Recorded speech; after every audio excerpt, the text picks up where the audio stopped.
Welcome my dear friends. In this video, we will learn more than 25 daily use idiom and phrases. So let's learn bag and baggage, बोरिया बिस्तर समेत। इसका English meaning देखते हैं। With all belongings means बोरिया बिस्तर समेत। Example देखते हैं। He left India bag and baggage. He left India bag and baggage. उसने इंडिया को बोरिया बिस्तर समेट के छोड़ दिया। नेक्स्ट ईडियम देखते हैं। अडेम्स एल। अडेम्स एल मीन्स होता है प्योर वाटर, शुद्ध जल, प्योर वाटर। इसका एग्जाम्पल देखते हैं। In the desert we have to walk. In the desert रेगिस्तान में वी हैव टू वॉक हमें चलना पड़ता है। माइल्स फॉर गेटिंग अडेम सेल। हमें रेगिस्तान में मीलों चलना पड़ता है। किसके लिए? प्योर वाटर के लिए। अडेम सेल शुद्ध जल के लिए। सो अडेम सेल का मतलब हो गया शुद्ध जल, प्योर वाटर। नेक्स्ट ईडियम देखते हैं। A house of cards. A house of cards इसका मतलब होता है एक असुरक्षित योजना, एन इनसिक्योर स्कीम। इसका एग्जाम्पल देखते हैं। The scheme is so overly complicated. Scheme बहुत ज़्यादा जटिल है। That it's likely to prove यह साबित हो सकती है या होगी to be just another house of card, एक दूसरी असुरक्षित योजना। सो ये हाउस ऑफ कार्ड्स का मतलब हो गया असुरक्षित योजना, इनसिक्योर स्कीम। नेक्स्ट ईडियम देखते हैं। Hats off to someone means congratulation someone, to congratulate someone बधाई देना या फिर प्रशंसा करना। जैसे कि किसी की परफॉर्मेंस के बाद लोग अपनी टोपी उतार के उसका प्रशंसा या बधाई देते हैं। सो हैट्स ऑफ का मतलब होता है प्रशंसा करना, बधाई देना। Congratulation to someone. Hats off to Ravi. Ravi को बहुत बहुत बधाई। He has set a new record for the mile. उसने एक नया रिकॉर्ड सेट किया है। सो हैट्स ऑफ का मतलब हो गया बधाई देने या प्रशंसा करना। नेक्स्ट देखते हैं। बुलजाई। बुलजाई का मतलब होता है केंद्र बिंदु, something that is the centre of the target means target का केंद्र बिंदु। Avani Lekhara scored a bull's eye in the world archery championship.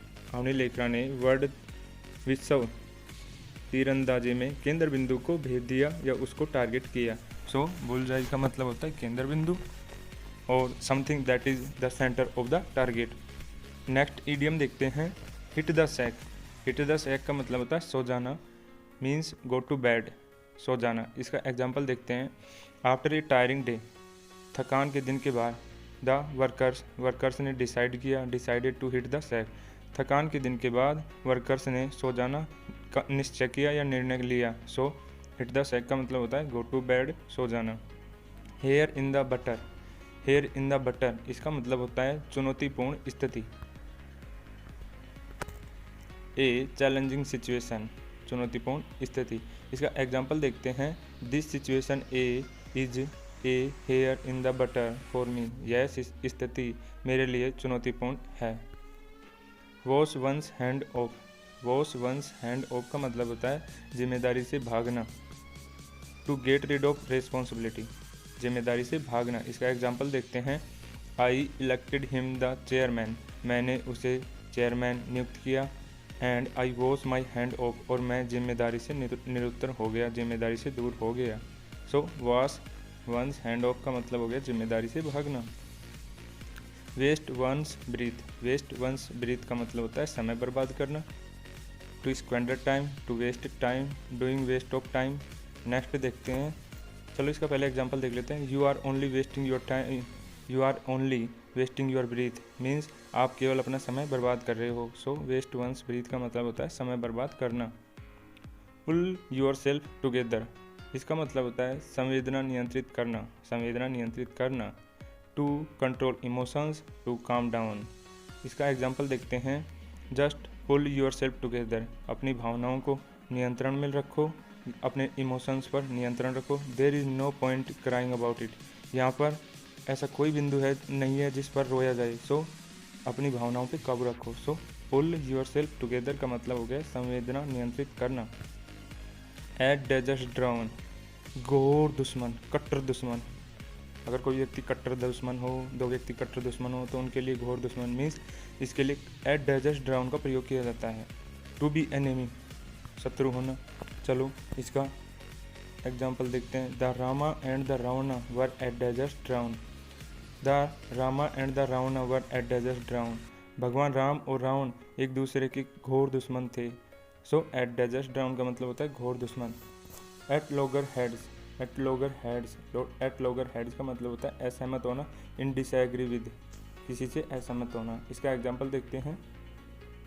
Counsellors were at loggerheads, councillor असहमत थे विद द गवर्नमेंट, सरकार से, over the grant allocation, grant allocation पर councillor सरकार से असहमत थे। सो एट लोगर हेड्स का मतलब हो गया असहमत होना। Cut a sorry figure, cut a sorry figure इसका मतलब होता है कोई प्रभाव न छोड़ना। To leave a poor impression या फिर टू लीव नो इम्प्रेशन। इसका एग्जाम्पल देख लेते हैं। You will cut a sorry figure, तुम कोई प्रभाव नहीं छोड़ोगे। At the job interview, job interview में। If you don't wear a formal dress, अगर आप इंटरव्यू में एक फॉर्मल ड्रेस नहीं पहनते हो तो आप कोई प्रभाव नहीं छोड़ोगे, मतलब नेगेटिव इंप्रेशन जाएगा। So cut a sorry figure का मतलब होता है कोई प्रभाव न छोड़ना। Coke and bull story, Coke and bull story का मतलब होता है मनगढ़ंत कहानी। इसका इंग्लिश मीनिंग देखो, ए मेड अप स्टोरी, मतलब मनगढ़ंत या घड़ी घड़ाई कहानी। इन माई चाइल्डहुड, मेरे बचपन में, माई ग्रानी, मेरी granny use to tell me cock and bull story, मेरे बचपन में मेरी ग्रानी मुझे मनगढ़ंत कहानियाँ सुनाया करती थी। So cock and bull story का मतलब होता है मनगढ़ंत कहानी। Under the weather, under the weather का मतलब होता है बीमार होना, बीमार पड़ना। To feel slightly ill, to feel slightly ill. Example देखते हैं। She is under the weather, she is under the weather, वह बीमार है। I think she has got cold, मुझे लगता है उसे जुकाम हो गई है। सो अंडर द वेदर का मतलब होता है बीमार पड़ना। To pay lip service, to pay lip service का मतलब होता है वफादारी और सम्मान दिखाना। To express loyalty and respect, to express loyalty and respect. She has just paid lip service to the idea, to the idea. She has just paid lip service, उसने idea के प्रति केवल वफादारी या सम्मान दिखाया है। So to pay lip service का मतलब होता है वफादारी या सम्मान दिखाना। Air dirty linen in public, air dirty linen in public एक इडियम है जो काफ़ी प्रयोग किया जाता है, काफ़ी बार एग्जाम्स में भी रिपीटेड है। Air dirty linen in public का मतलब होता है निजी मामलों को सार्वजनिक कर देना, मतलब दो लोगों के बीच की निजता की प्राइवेट बातों को पब्लिकली उछाल देना या पब्लिक के बीच सामने ला देना। So to discuss private affairs in public. इसका एग्जाम्पल देखते हैं। The captain refused to air dirty linen in public, captain ने रिफ्यूज्ड मना कर दिया निजी मामलों को सार्वजनिक करने के लिए। सो air dirty linen in public का मतलब होता है निजी मामलों को सार्वजनिक करना। स्ट्रेन एवरी नर्व, हर संभव प्रयास करना। स्ट्रेन एवरी नर्व, यह बहुत मोस्ट इंपॉर्टेंट इडियम है जो हम डेली लाइफ में बहुत ज़्यादा प्रयोग करते हैं।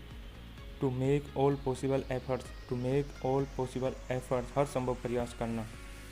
Kavya is straining every nerve, Kavya हर संभव प्रयास कर रही है। To get the work finished on time, to get the work finished on time, कार्य को समय पर पूरा करने के लिए काव्या हर संभव प्रयास कर रही है। नेक्स्ट देखते हैं tit for TET, tit for TET, ये तो हम बचपन से भी देखा जा रहे हैं, देखते हैं ये इस इडियम का प्रयोग जैसे को तैसा होता है। जैसे को तैसा मतलब बदलने की स्थिति में इसका प्रयोग किया जाता है। To take revenge, to take revenge मतलब बदला लेना।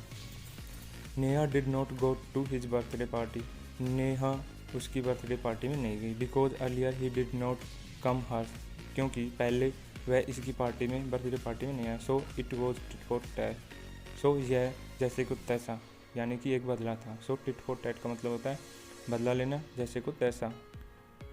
Give way, give way, give way का मतलब होता है ढा देना। To demolish, to collapse, to break. The bridge gave way under the heavy weight, bridge भारी वेट के कारण ढह गया, मीन्स गैव वे ढह गया। To collapse, to break. So give way का मतलब होता है ढा देना या ढह जाना। To collapse, to break. Hit upon, hit upon, hit upon का मतलब होता है अकस्मात सोचना। आप पहले से विचार कुछ भी नहीं कर रखे और ऑटोमेटिक दिमाग में आ जाए, उसे बोलते हैं अकस्मात सोचना, हिट अपॉन। डिस्कवर और think by chance, I hit upon the solution of the problem, अचानक प्रॉब्लम का सॉल्यूशन मेरे दिमाग में आ गया। अकस्मात सोचना, हिट अपॉन का मतलब होता है अकस्मात सोचना। I hit upon the solution of the problem, problem का सॉल्यूशन अचानक मेरे दिमाग में आ गया। To draw a blank means असफल हो जाना। टू ड्रॉ ए ब्लैंक इसका मतलब होता है असफल हो जाना, to fail. I in the final India, in the final Indian cricket team just drew a blank, final cricket match में इंडिया हार गई या इंडिया ने पुअर परफॉर्मेंस दिया। So to draw a blank का मतलब होता है असफल हो जाना। फाइनल क्रिकेट मैच में इंडिया असफल हो गई। To drew a blank, just drew a blank. Next देखते हैं कॉल ऑफ। कॉल ऑफ का मतलब होता है स्थगित कर देना, टाल देना। To defer, to cancel, to postpone. The match was called off, match को टाल दिया गया, स्थगित कर दिया गया। ड्यू टू बैड वेदर, खराब मौसम के कारण मैच को टाल दिया गया। Twist someone's arm, twist someone's arm एक ईडियम है जिसका मतलब होता है फुसला लेना या बहला लेना। टू परसुएड समवन, इसका एग्जाम्पल देखते हैं। I did not want to go, मैं नहीं जाना चाहता था। But Neha twisted my arm, लेकिन नेहा ने मुझे फुसला लिया, मतलब जाने के लिए राजी कर लिया। सो ट्विस्ट समवंस आर्म का मतलब होता है बहला लेना, फुसला लेना। कवर अप, कवर अप का मतलब होता है छिपा लेना। टू हाइड और कंसील, टू हाइड और कंसील, इसका एग्जाम्पल देखते हैं। The notorious criminal wanted to cover up his mistake. The notorious criminal, कुख्यात अपराधी, वांटेड टू कवर अप, छिपाना चाहता था, हिज मिसडीड्स, इसके गलत कामों को। सो कवर अप का मतलब होता है छिपा लेना। Hit a brick wall, hit a brick wall, इसका मतलब होता है असंभव प्रयास करना। Not able to make any progress means जहाँ पर कोई प्रोग्रेस नहीं है, ऐसे प्रयास को आप करने की कोशिश करते हो, मीन्स असंभव प्रयास कर रहे हो आप। Hit a brick wall, hit a brick wall, इसका एग्जाम्पल देखते हैं। You are just hitting a brick wall, आप केवल एक असंभव प्रयास कर रहे हो। हेयर यू वॉन्ट प्रोग्रेस, यहाँ पर आपको कोई प्रयास में सफलता नहीं मिलेगी। हेयर यू वॉन्ट प्रोग्रेस, यहाँ पर आपको कोई सफलता नहीं मिलेगी।